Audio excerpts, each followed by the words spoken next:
Bonjour à tous. Bonjour. Bienvenue à Auroville. Là on vous parle du Visitor Center. Merci, je trouve tous mes mots ce matin. Donc on vous parle du Visitor Center, on va vous parler un petit peu de la visite qu'on a fait hier avec la guide. Donc il nous a expliqué un petit peu le principe d'Auroville, bien que ce soit assez complexe et assez touffu, je dirais, à décrire. Donc on va essayer de résumer les choses de façon la plus simple possible et la plus compréhensive possible, ouais. Mais on vous garantit rien naturellement. Et puis on va vous montrer un petit peu ce qu'on a vu, ce qu'elle nous a fait découvrir aussi. Voilà. Et voilà. Alors Auroville déjà ça signifie la ville de l'aurore. Voilà déjà sur la signification. Ça a été créé par deux personnes, une française qui s'appelle Mère, enfin qui est surnommée Mère, parce qu'en vrai elle s'appelle pas Mère, donc Mother in English, vous aurez compris, et une autre personne qui s'appelle Sri Aurobindo, qui est indien. Qui est indien. Pour résumer rapidement les choses, la mère était quelqu'un apparemment d'extra-lucide, un peu médium, extrasensoriel, et durant toute son enfance, elle a eu des visions où apparemment elle était appelée à faire de grandes choses pour changer un peu l'humanité. Je résume de manière très schématique, on est d'accord. De l'autre côté, on a Sri Aurobindo qui lui était un diplomate indien, ouais, qui a fait ses études en Angleterre, parce qu'il est d'une famille aisée indienne, qui a fait ses études à Cambridge, voilà, et qui est revenu en Inde. Donc il a fait beaucoup de politique. Beaucoup de politique, un peu de diplomatie. Parce qu'en plus quand il est revenu en Inde, c'était la période où les Indiens ne voulaient plus des Britanniques. Voilà. Donc c'était assez tendu. C'est ça. Il a dû se cacher et tout ça. Et un jour, il a rencontré un yogi, donc un maître yoga. Et il a eu une révélation apparemment. Il a eu une séance où il a eu lui aussi des visions et où il a senti qu'il était appelé pour faire autre chose que de la politique. Mère et Sri Aurobindo ne se connaissaient pas, mais Mère, par ses visions, a eu l'intuition qu'elle devait trouver quelqu'un pour l'aider dans sa quête. Elle est allée au Japon et en passant par le Japon, elle a fait un arrêt à Pondichéry, là où elle a rencontré Sri Aurobindo pour la première fois. On lui avait conseillé justement ce monsieur en lui disant qu'il était très intéressant, voilà, et qu'il fallait absolument, si elle avait l'occasion de passer par Pondichéry, absolument qu'elle rencontre. Voilà. Et c'est ce qui s'est passé et du coup ça a directement matché entre les deux, aussi bien d'un point de vue amoureux que spirituel, on pourrait dire. Et ils ont fondé un ashram. Bah, Auroville. Bah, un ashram avant, non? Oui. Ok. Et ils ont fondé un ashram. Et ensuite, ils ont voulu aller plus loin et ils ont fondé ce qui existe aujourd'hui, c'est-à-dire Auroville, qui est une ville, je ressors la plaquette, histoire de ne pas dire de bêtises. Hop là. Alors, qui est, en gros, ça ressemble à ça. Donc c'est une espèce de galaxie. On voit en son centre le Matrimondir, ça on vous expliquera ce que c'est demain. Et plein de petites choses qui sont des logements et d'autres choses qu'on vous expliquera après en périphérie, sachant que le symbole d'Auroville, c'est ça. Et l'idée d'Auroville, c'était de fonder une nouvelle société où tous les hommes qui pouvaient venir, donc hommes à prendre au sens hommes et femmes, hein, bien évidemment. Homme avec un grand H. Voilà, c'est ça. Tous les hommes pouvaient venir à Auroville pour participer à l'essor de cette expérimentation à partir du moment où ils avaient soif de progrès, où ils aspiraient à une vie plus haute et plus vraie. Il faut savoir qu'ici, c'était un désert, c'est-à-dire qu'il n'y avait rien. Vraiment rien de rien, on vous fera voir la photo après du désert, mais voilà, il n'y avait rien de rien.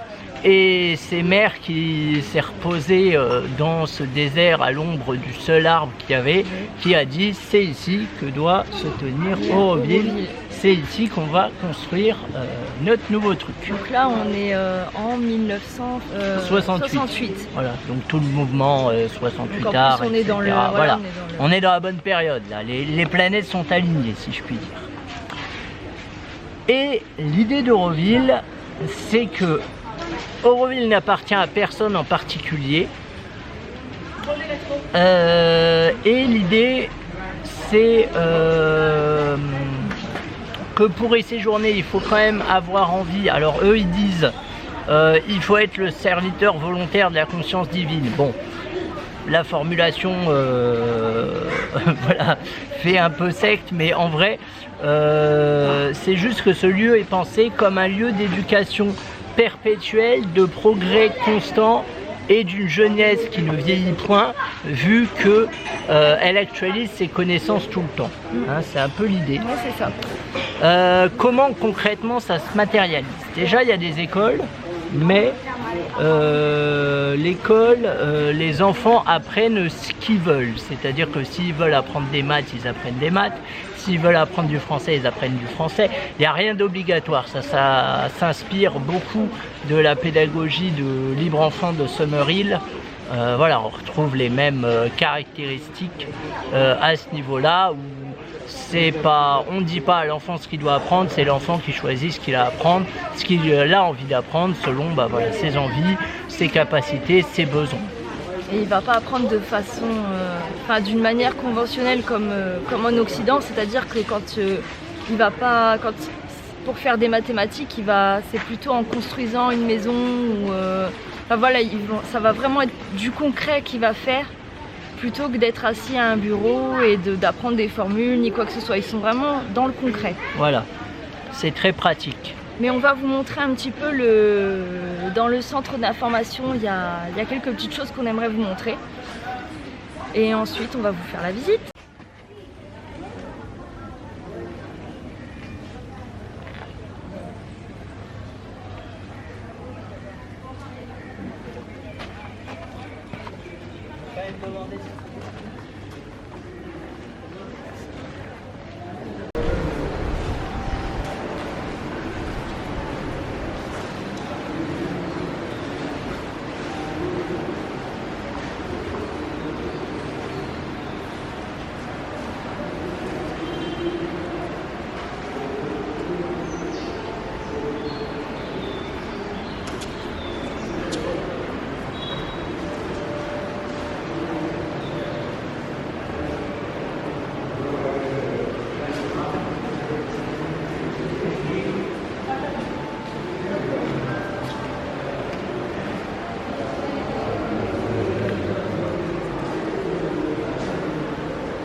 Bonjour à tous. Bonjour. Alors, on est devant le pavillon tibétain. Alors, qu'on vous explique, on essaie de vous expliquer. À Auroville, il y a beaucoup de pays qui sont représentés. Il y a beaucoup de nationalités qui sont représentées. Je crois qu'on en est à 123. Je sais plus. Bref, il y a du people. Il y a environ 3000 personnes qui vivent sur place tout le temps à Auroville. Et après, il y a les invités qui restent pour des durées plus ou moins longues. L'idée des pavillons, c'est tout simplement d'encourager la coopération entre pays et entre nations qui n'ont pas forcément l'habitude de se parler hors Auroville et de les faire travailler sur des sujets communs.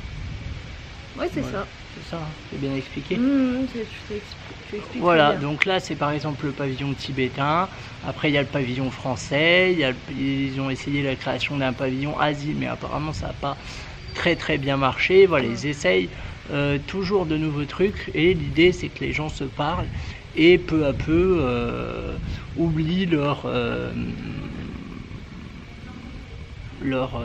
différence. Voilà, et travaillent sur un projet commun. C'est ça. Sachant qu'Auroville, l'idée c'est qu'on peut travailler sur autant de projets qu'on veut. Ils sont assez friands qu'on contribue à la communauté en amenant des choses nouvelles, des projets. C'est ça, à partir du moment où on a une idée nouvelle, quelque chose à apporter, une compétence, on est les bienvenus. Voilà, c'est ça. C'est un peu une ville pour entrepreneurs, en gros. On pourrait dire ça comme ça. C'est ça. Ouais, voilà, c'est à peu près tout pour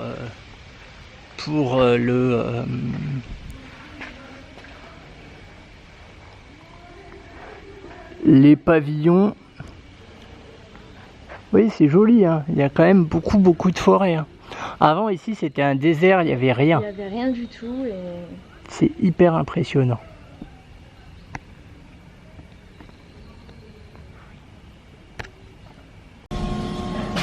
Alors, on continue et on finit d'ailleurs notre visite d'Auroville.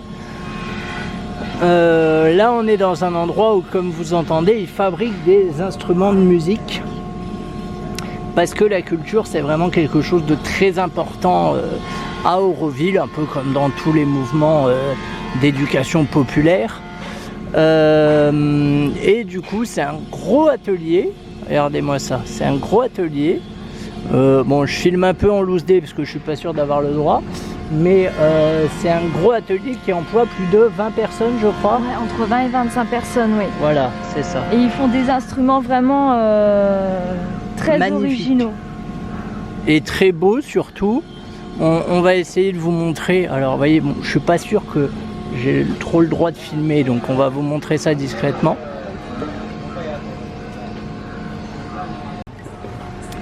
Alors, comme je vous disais, j'ai demandé l'autorisation, j'ai le droit de filmer. Ils font des instruments assez originaux, assez esthétiques. Une harpe. Alors, vous allez peut-être pas trop entendre le son, encore que.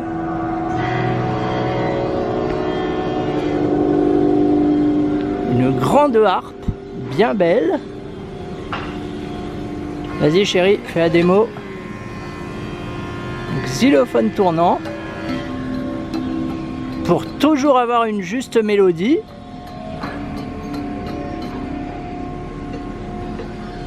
Ah, je l'aime bien celui-là en bambou. Alors. Il est trop bien. Attends, il y a celui-là avant. Ça c'est génial. C'est pour faire la tempête. Alors attendez, parce qu'il y a un petit truc subtil. Vas-y. Je crois que tu tournes. Tu tournes.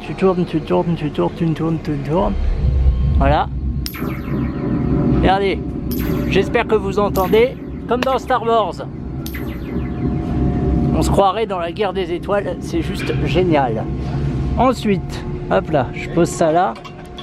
On a cette forêt de bambou. Alors ça, je vais peut-être pas y aller moi avec l'appareil photo parce que j'ai peur qu'il se casse, mais Elodie, elle va y aller. Elodie, fais la testeuse.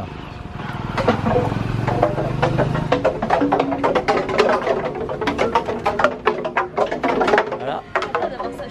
On se déplace et puis ça fait là. Bon, après ça prend un peu de place. c'est un peu l'inconvénient, je dirais, des instruments. Il y en a qui prennent beaucoup de place et il y en a d'autres qui prennent moins de place. Après, on en a d'autres. Bon, ça, c'est un truc où on tape tout simple.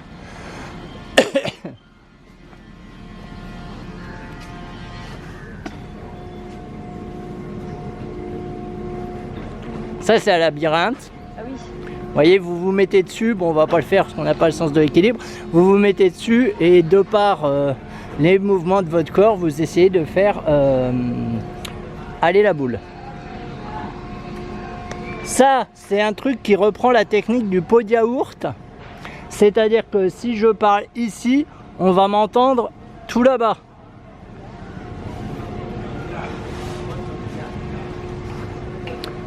C'est un gémophone, donc comme un xylophone mais en pierre. Voilà, magnifique démonstration.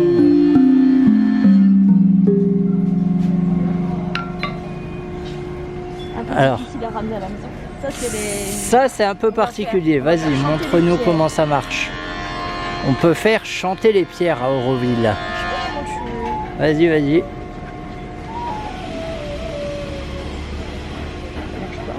Bon, ça marche pas, mais hier ça marchait super bien. Bon, c'est pas grave. En fait, l'idée normalement c'est de tremper ses mains mouillées sur la pierre et normalement c'est avec la. Ouais, et c'est censé la faire chanter. Bon, c'est pas très grave. Hein. Bon, après là, vous avez des xylophones. Voilà. Voilà.